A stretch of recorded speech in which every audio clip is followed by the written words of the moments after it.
Namaste, this is Silvia Mordini. I have 20 years experience in the business of yoga. And today, this is part of my Business of Yoga series called Digital Dharma, where we dive deep into all things related to being a successful yogapreneur. Today's topic is online yoga teaching. So what we'll cover are these 5 things. Should you do it? How should you do it?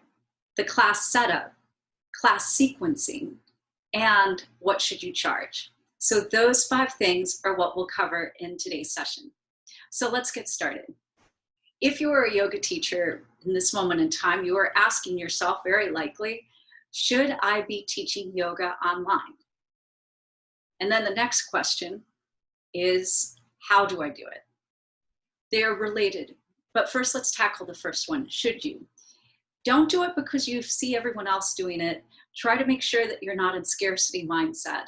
And I understand that financially there's some pressure there, but at the same time, if you're not feeling called to it, then don't put yourself in a position where you're teaching under duress. The other thing is, should you do it? Should you do what? Yoga, as we know, is the 8-limb path. So should you be teaching asana and classes with movement?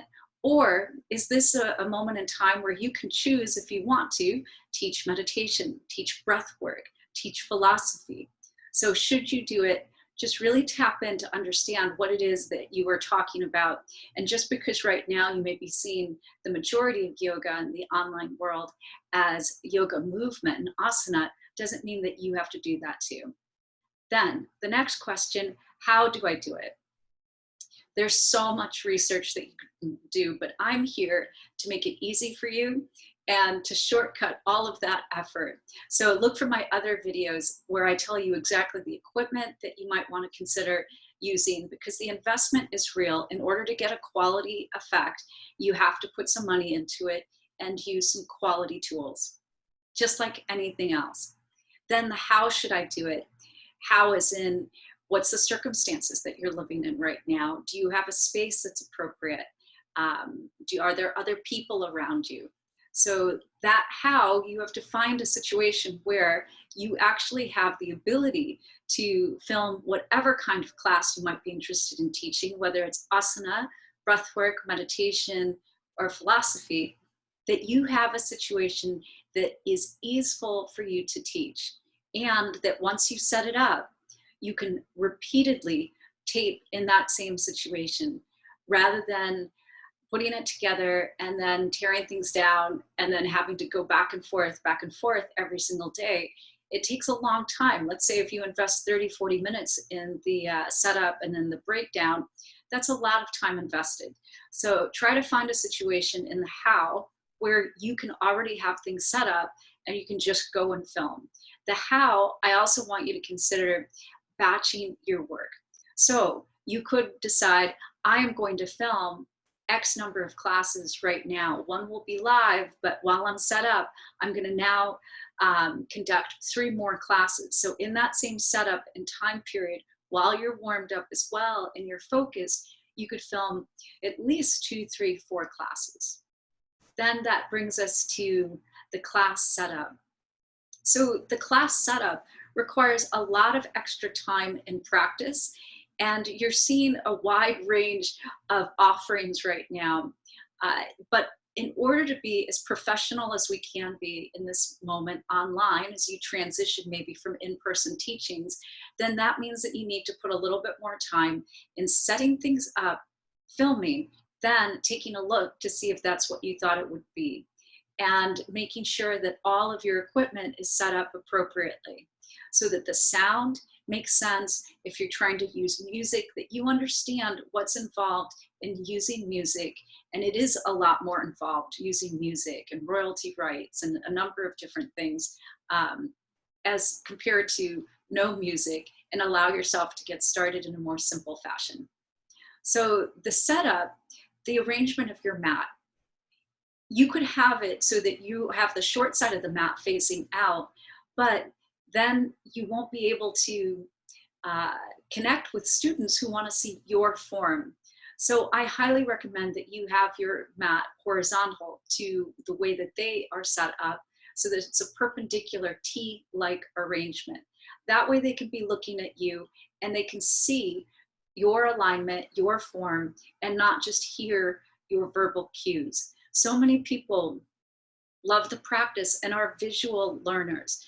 There's a number of different learning styles, and this movement towards fully auditory is not that easy for many people. So they want to be able to see you, even though they may know what it is that you're talking about, like a down dog or step forward to warrior one. So with the how setup, I also want you to consider, as you move around in the space of your mat, are you within the camera shot? Are you moving out or in? Are there shadows? Is it confusing when you mirror or when you don't mirror? And can you take a moment to understand that everything that you're doing is for them? That means, just like when you were preparing classes to go teach in a studio, that you would be preparing and practicing these same classes over and over and over in order to bring your very best. The best thing you could do to learn how the setup is going to work best for you is be a student. Watch as many classes streaming and what have you as you can to take a look and learn best practices. I'll also have a video where I'll show you the exact do's and don'ts and best practices here in this series. So the how setup also depends on whether you're using Zoom and streaming, or you're using something like Instagram Live. So whether you're having your phone and then you're filming in a portrait style, or if you're filming horizontal. The benefit to always filming anything in horizontal is that then you're going to be able to multi-purpose it, and you'll be able to use it here on YouTube on your channel. And then people can replay it, and it's easier to watch. You get a wider vision of the practice if you're teaching asana. Now, if you're teaching meditation or breath work, the class setup is going to be much closer so that people can see you more directly, and they can get a little bit closer than that full body experience. Make sure that you're not too far away from the camera, wherever that camera is, whether it's on your laptop or on your phone. And the how setup also depends on what level of student that you're working with. So if you are working with a more beginner student, then you may need to, again, be a little bit closer and further simplify your practice. So that brings us to the sequencing, number 4. The least complicated cueing is the best. And in the setup of the class sequence, in the wave theory that I teach in my Alchemy of Yoga school this last 15 years, based in Vinyasa Krama, you can think of it as warm up, workout, cool down in the most simple sense. But that warming up period and the peak pose, apex pose, that GPS pose where you might be taking people to, just make sure that it makes sense and that they could really see the entire pose. Something simple like leading sun salutations, and then later you go to see that your arms were cut off at your elbows. You have to do the practice and practice and practice to make sure that the way that it's filming is the very best that you can offer. In the 3 phases of the practice, I highly recommend that you start almost right away, a very short introduction, and then from there, spend the majority of the time in the middle wave of the class, and then a very brief exit to the class, a very brief shavasana, and give people the opportunity to stay seated in meditation. One of the reasons that students are wanting to do their practice is so that they can stay connected, and that can be visual. They can see that other people are there as compared to lying down. And there's something different in the intimacy. When we are in a very impartial place, like a yoga studio, that's not any of our homes, and we go to lie down, it feels a certain way. But when you are lying down in your kitchen, in your bedroom, in your family room, and people can see you lying down there, it just has a different feeling of intimacy that people that I have found are not as comfortable with long shavasanas as they might be in a studio environment that's outside of their home environment and that level of intimacy. And with the sequencing itself, less is more. Number one, think about what is it that people need. We're always here to serve. So what kind of poses, what peak poses, what families of poses do people need right now? Well, a lot of people are sitting a lot more than usual. So they might be sitting rounded over, watching TV, lying on the couch. So all of that like rounded shape may be something that's happening in their bodies more than other times, and not using the lower body either for walks, for being as active as they might normally be. So get people into some standing poses, get people going through their full range of motion in all the major joints so that this flow of synovial fluid increases, that they can just light up and they can feel more balanced, especially the shoulders. Energetically, we know that the heart chakra and the third chakra are kind of taking a hit right now. Like when we feel fear, uncertainty, we might get protective and close down the front body. So here, let's do things that open up the front body and contract and keep strength in the back body, in the posterior chain. So any sort of shoulder openers are going to be really highly valuable right now, and incorporate those into fundamental, stable standing poses. Overall, this moment in time is not the most stable for people mentally, emotionally, but it is physically. So let's utilize that. Let's get them to stand up rather than changing their foundation and feeding the nervousness around uncertainty. Get them to stand up, bend the knee, go deep into sensation, get focused on the sensation in fundamental standing poses, and then add some shoulder opening and some movement, hasta vinyasas. It doesn't have to be anything complicated, but allow them to move and breathe and unite that breath with the movement, especially now more than ever, so that holistically they feel a connection of that mind and body to help their nervous systems calm down. In terms of styles of yoga, there's so many different styles. The vinyasa of just sequencing intelligently, wonderful and appropriate, making sure you know who it is that you're teaching to. I highly recommend the Kundalini style of practice in order to incorporate breath work with simple movements that's for everybody. Because who you're teaching to in this moment can be a lot of beginners. Normally, and I owned a yoga studio, I owned two for 10 years. There were always a lot of beginner students coming to my studios, but there were always a lot of people when they came that first time that said, I've been wanting to try yoga for years, and this then was their first entree into yoga. Right now in the world, we have a lot of people sitting at home that have said, I've wanted to try yoga. I might as well try yoga because I have time and I have stability. I'm here. So teach with an awareness that you may have a lot of potential to teach beginner students and be the first teacher for people and get them charged up and excited and inspired about the practice and the benefits of yoga. And the outcomes, be clear on what your teaching intentions are in terms of your sequencing. Do you want people to be able to sleep better at night? Then design practices that will help that be the outcome. Do you want people to move and breathe so that they can get some relaxation and release tension in their places like their shoulders or their hips? Then fantastic. Design with that in mind. And overall, the easiest poses to sequence, especially if you're first starting out, are those that are not all the way up to the highest realms and are not complicated. Stay underneath the chair rail of the room. Even teach whole seated sequences and learn to be comfortable in this new environment and decide whether you want to see people while they're practicing or not. But allow yourself to do things that are more simple before you go into more complex sequencing.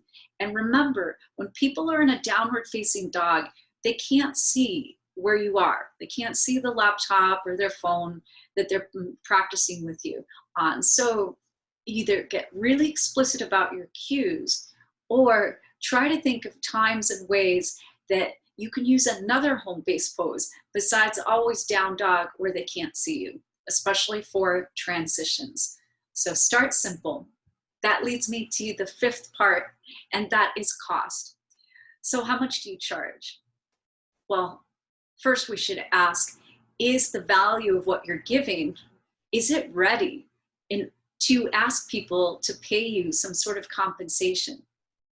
And for me personally, there was a ramp up in learning to teach online, and I did not feel comfortable charging people, especially not right away, until I felt that I had worked out all the kinks in my sound equipment, in my video equipment, in the presentation, and I felt terrible if I was charging them, and then I'd go back and I would see that what I had offered wasn't in line with what my normal standards are, which normally in a studio environment are of the highest level. So my advice to you is really think about whether you can teach and practice and build that ability to be not just okay or mediocre in what you're offering, but really have the highest standard possible, so that then when you ask them for a return in exchange for this offering, and you ask them to pay for what you're offering, it makes sense and it feels really good to you and it feels good to your heart. Yes? So think about that. Practice first and then decide when you're ready.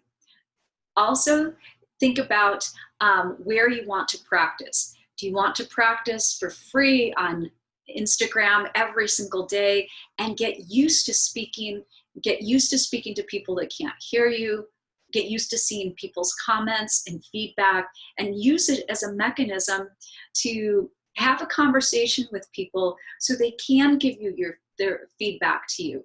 Not just how was that, but could you see me in this pose? Was I clear enough in this transition? What would you like to see more or less of in the types of ways I'm teaching? Could you hear me okay? Was the music conflicting with hearing my words? Would you prefer no music? So have the conversation, and Instagram is a great place to have that dynamic conversation. And then there's the question of teaching live or videoing and then teaching in that way. If you're brand new, highly recommend that you video. Go back. It takes a lot longer than what you think. It takes a lot more takes than what you think to get to a really high caliber product and output. So just know that going in. For 10 minutes of asana, especially for me at first, it was like I needed 5 times that in time. So I needed 50 minutes in order to film at least 5 times that 10-minute sequence. And the types of classes that you're putting out there, my best advice is that people do not have time or the mental focus to do 90-minute classes. Honestly, I don't think people have the time or focus to do 60-minute classes. I think it's less. I think anywhere from 20 to 45 minutes is exactly a really great offering for people to do their yoga. Whether they're a parent and they have the kids to consider and they can do yoga twice in 20-minute increments, or they're working from home right now and they have not an hour, but just 45 minutes before they have to get back to the computer and keep working on keeping their job going, moving forward. So really consider that the timings of what you're offering work for people, and take yourself out of what we used to do. This is a brand new day. And with that said, everybody's learning. The students are learning how to be in this new format. Teachers are learning how to teach in this new format. But I still think that we have a responsibility as yoga teachers to raise the bar high. And yes, we're all learning, but we don't have to let everybody see like the worst of our experiences in the learning process. Do the work yourself, do the practice yourself, practice videotaping. And then the other final thing is practice with Zoom with a family member or with a friend that you're not in quarantine with, and let them practice and give you feedback. Go back and see what it is that you filmed and how you were heard and all of the very many fine details. Do that sometimes before you take it to a wide open audience and you say, let's Zoom together live tomorrow. Take your steps little bit by little bit, and then really know that teaching yoga, whether it's in person or online, requires more of a state of looking at it as a marathon than a race. Try to drop any of the urgency to get out there as fast as you can. Just be with the practice, take one step at a time, go at your pace, because the truth is, you guys, online teaching is not going away. It is now here to stay.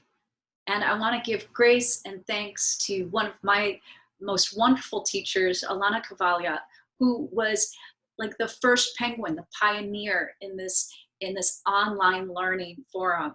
And she's been doing it to the very best, highest caliber for over 5 years. So if you're looking for programs online for you to expand your skill set in astrology and chakras, and maybe this is a time you want to do your 300-hour training program, then also think about being a student and check out her programs. But in the meantime, in order for you to teach online yoga classes or online meditation or online breathwork and pranayama, do the practice in order to bring your very, very best to people.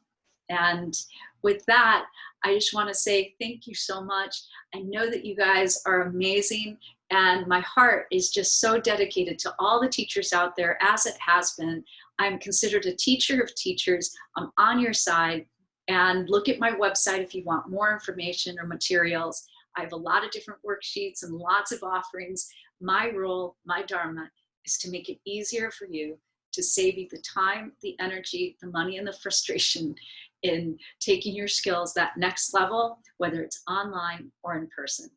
So thank you for listening to Digital Dharma, the business of yoga. Today's topic was teaching yoga online. Namaste.